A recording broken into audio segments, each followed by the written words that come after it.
Allow me to introduce myself. I am Claire. I am 49 years of age. Throughout much of my adult life, I have been recognized primarily as Professor Langley's wife. That's merely an observation, not a grievance. My husband, Peter Langley, is a literature professor at the university. He possesses a remarkable intellect and an air of calm, effortlessly weaving Yeats into everyday dialogue, while still favoring the elegance of a fountain pen for his writing. He is held in high regard by the students. He commands the respect of his colleagues. And I slipped quietly into the shadows of his lectures long ago. We once engaged in conversations about literature, concerning aspirations, on the ways we could transform the world through the power of our thoughts and expressions. Yet, that feels like an eternity past.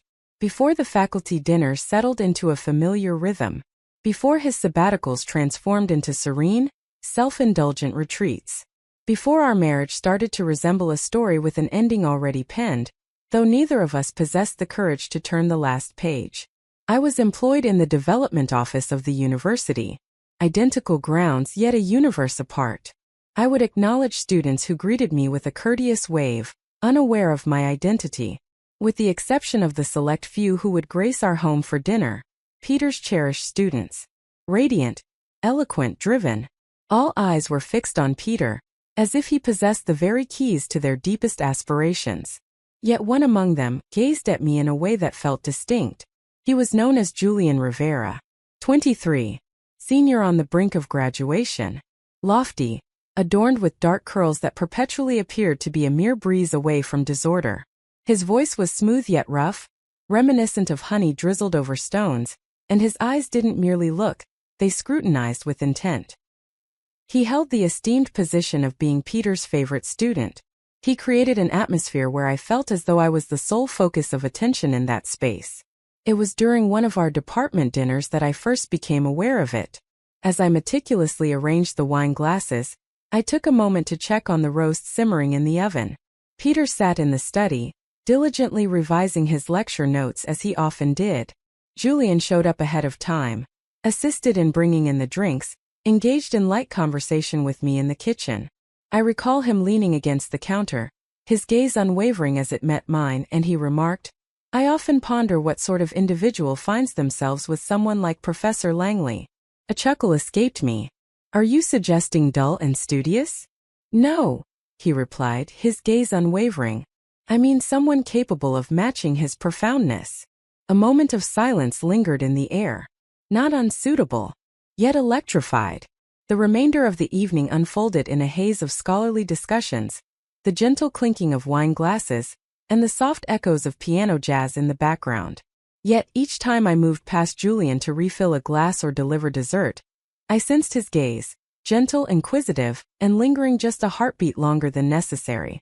I attempted to dismiss it casually. He was merely exercising common courtesy. Delightful. Perceptive. Yet, in the stillness of that night, as I scrubbed the dishes long after the guests had departed, a smile crept onto my face for no apparent reason. For the first time in years, I sensed that I was a woman who had captured someone's attention. Peter entered the kitchen, placing a kiss on my cheek without a glance. "Dinner was fine," he muttered, his attention drifting as he thumbed through the pages of a book. I remained silent. I found myself preoccupied with thoughts of whether Julian would return, and what it signified that I held on to the hope he would. Julian started to visit with increasing regularity. Peter mentioned that it was intended for guidance. Julian was in the process of applying to graduate schools, requiring recommendation letters and seeking feedback on his essays. I accepted it without a word on the surface. Yet I observed certain details. Just as Julian consistently made his entrance a tad ahead of schedule, he would bring pastries or coffee, leaving one for me, even when I was merely passing through the room. On a Thursday afternoon, I found myself lingering in the kitchen, savoring the moment a bit longer than I typically would. In the study, they engaged in a conversation about Nabokov or Borges, or perhaps something just as intellectually stimulating. I found myself feigning the act of cleaning a counter that was already spotless, and I listened as he spoke. "There's something unique about her, wouldn't you agree?" A moment of silence lingered in the air. "Who?" Peter inquired. Julian responded, "Your wife." Peter let out a soft chuckle, the kind that was both precise and tinged with intellect. I suppose Claire has consistently embodied elegance. He then continued on his way, returning to the framework of the narrative, returning to the art of storytelling. Yet I found myself momentarily breathless, for that was not the echo of reverence. It was a chasm of separation, and I came to a profound realization I had long evaded. Peter no longer saw me. It had been quite some time since he last did. Yet Julian did. That weekend, Peter attended a conference in Seattle, merely a pair of nights. He pressed his lips to mine in farewell, his thoughts already soaring towards the journey ahead. As the door clicked shut behind him, an unmistakable shift enveloped the house. More serene, yet brimming with vitality. On a Saturday morning, I found myself in the backyard garden. I donned a sundress, a gentle blue cotton fabric, featuring a low back and cinched at the waist. Exclusively for oneself, merely for the gentle wind, exclusively for my enjoyment. Or perhaps, a fragment of my being yearned for someone to notice. At the stroke of noon, the doorbell chimed. Julian, clutching a humble brown paper bag. I brought the cheese pastries you enjoy. I blinked. How did you? You brought them up once. Couple of weeks back. He recalled. We gathered around the patio table. A warm cup of coffee. Delicacies. Casual banter to start things off. Yet it changed in an instant. He posed inquiries that Peter had long since abandoned. The music that captured my interest.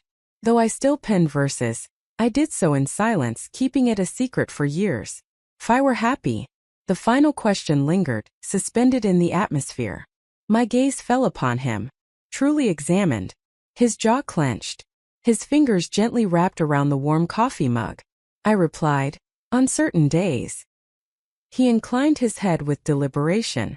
Then his voice, now a gentle whisper.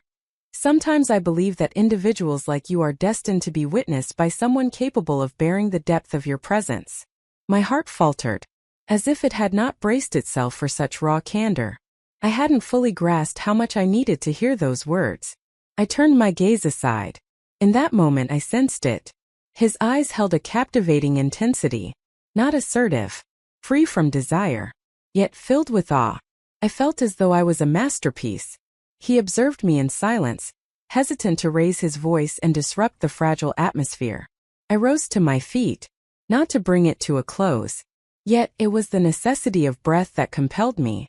He trailed behind, maintaining a careful distance. It was sufficient to heighten my consciousness of the distance that lay between us. I glanced back at him. The sunlight filtered through the foliage, creating a mosaic of warmth upon his features. Our gazes intertwined. Silence reigned supreme. Yet I sensed it, that if I allowed him, he would caress me as though I were a cherished secret,